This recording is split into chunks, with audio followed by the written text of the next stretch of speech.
Vehicles, Senator McAdams. Senator McAdams. Apologize. Thank you, Mr. President. You can just leave my mic on at all times if you want.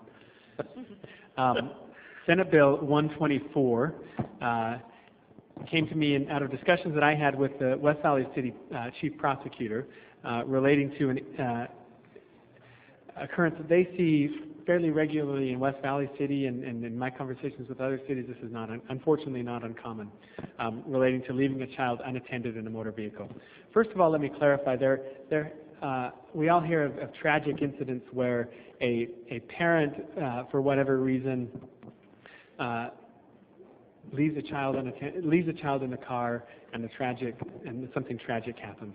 Many of these cases are where a parent forgets, or and by no choice of the parent, tragic outcomes happen.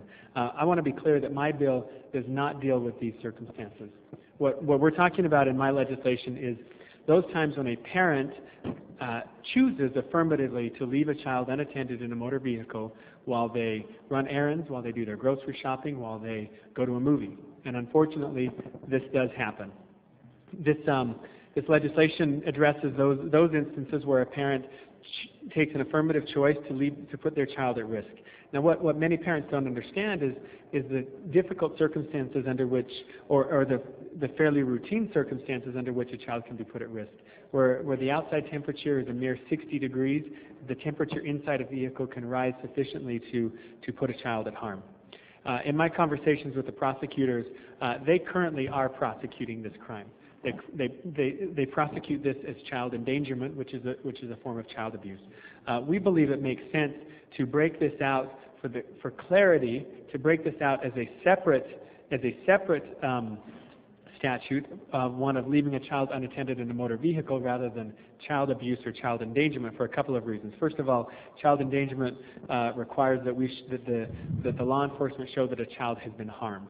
In many cases, they are able to establish harm to a child, even if that harm is an elevated body temperature, something short of death.